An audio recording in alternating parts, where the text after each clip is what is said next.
नमस्कार मित्रों, मैं Vishal Singh BCom e learning में आपका स्वागत करते हैं। आज हम कंपनी एक्ट के अंतर्गत सबसे मोस्ट इंपॉर्टेंट टॉपिक के आधार पे कमिंसमेंट ऑफ द बिजनेस सेक्शन 11 को डिफाइन करेंगे। जैसा कि मुझे यह बताना है, फंक्शन ऑफ कंपनी के 3 स्टेप होते हैं। फर्स्ट स्टेप पे प्रमोटर आता है जो कंपनी को स्टार्ट करता है। सेकेंड स्टेप में इनकॉर्पोरेशन आती है। थर्ड में आता है कमिंसमेंट ऑफ बिजनेस। प्रमोटर और इनकॉर्पोरेशन के विषय में मेरे पिछले वीडियो को आप लिंक में जाकर के देख सकते हैं, जिस पर मैंने डिटेल्स उसका दिया हुआ है। अब आपको यह जानना है कमिंसमेंट ऑफ द बिजनेस। आप कोई भी कंपनी इनकॉर्पोरेशन होने के बाद अपना व्यवसाय स्टार्ट कर सकती है, लेकिन स्टार्ट करने के 2 कंडीशन दिए गए हैं। इन दोनों कंडीशन को डिटेल्स जानना अनिवार्य है।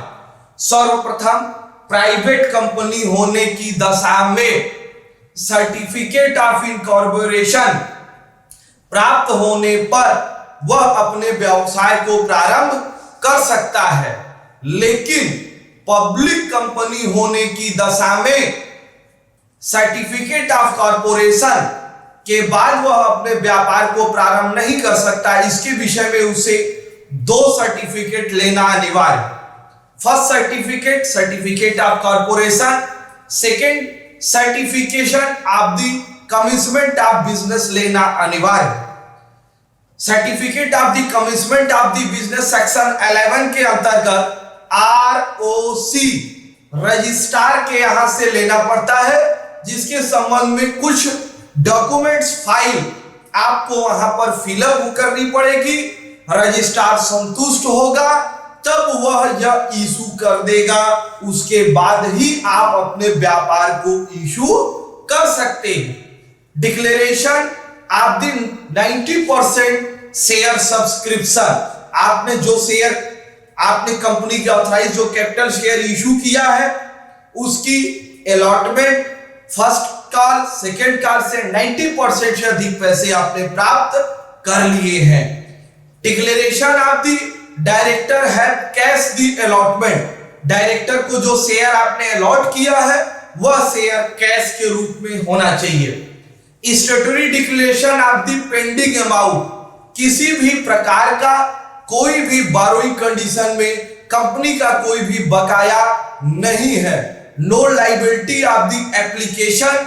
जिसने आपको शेयर दिया है, इस संबंध में कोई भी बकाया होना संभव नहीं है। डायरेक्टर, अब स्टैट्यूटरी डिक्लेरेशन इन डायरेक्टर मींस जो ऊपर दिए गए कंडीशन हमने बताए, एक बार पुनः देखें। शेयर में 90% ऑफ सब्सक्रिप्शन होना चाहिए, कोई बोरोइंग की पेंडिंग नहीं होनी चाहिए, डायरेक्टर को कैश होना चाहिए, कोई भी डिक्लेरेशन का पेंडिंग एंड अदर नहीं होना चाहिए। ये सभी बातों से संतुष्ट होकर के डायरेक्टर अपना एक सिग्नेचर उस फाइल पर करेगा और कंपनी की स्टैंप लगाएगा। इसके बाद यह ROC के यहां डॉक्यूमेंट्स फाइल जमा की जाएगी। ROC अपने स्तर पे उस फाइल रजिस्टर्ड फाइल की वेरीफाइड करेगा। जो वह वेरीफाइड करेगा उसे हम कहेंगे सेक्शन 12 के अंतर्गत वेरीफाई करने पर वह आपको commencement of certificate commencement of the business के लिए एक सर्टिफिकेट इशू करेगा, जिसके आधार पर आप अपने व्यवसाय को प्रारंभ कर सकते हैं। नेक्स्ट कंडीशन में पेनाल्टी। यदि कोई भी डॉक्यूमेंट्स फाइल करने में आपने त्रुटि की है तो रजिस्ट्रार को पावर है 5000 तक आपके ऊपर पेनाल्टी लगा सकता है। Next, action remove of the name. Registrar को यह पावर दिया गया है कि कॉर्पोरेशन होने के बाद 180 दिन के अंदर डॉक्यूमेंट्स फाइल आपको रजिस्ट्रार के यहां प्रस्तुत करनी हो।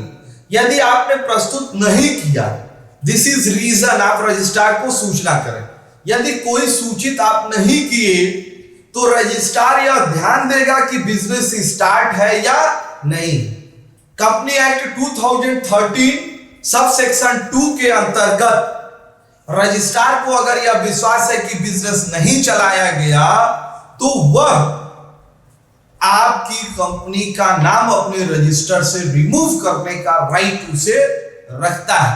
आज हमने आपको फंक्शन ऑफ कंपनी की लास्ट कंडीशन बिजनेस स्टार्ट बताया। बड़े हर्ष से करना है कि आप भी व्यापार करिए, करोड़ों रुपए की ट्रेडिंग हो आपके, तो आप इस कंडीशन को जाने। आप हमारा सब्जेक्ट इस समय कंपनी एक्ट चल रहा है, कंपनी एक्ट 2013, इसके एक एक चैप्टर वीडियो आपको दिए गए हैं, लिंक में आप देख सकते हैं। नेक्स्ट वीडियो हमारा होगा MOA memorandum of association. Company के विषय में जानकारी रखें, ज्यादा से ज्यादा लोगों को इसके विषय में बताएं, इसके लाइक, सब्सक्राइब एंड शेयर करिए। धन्यवाद।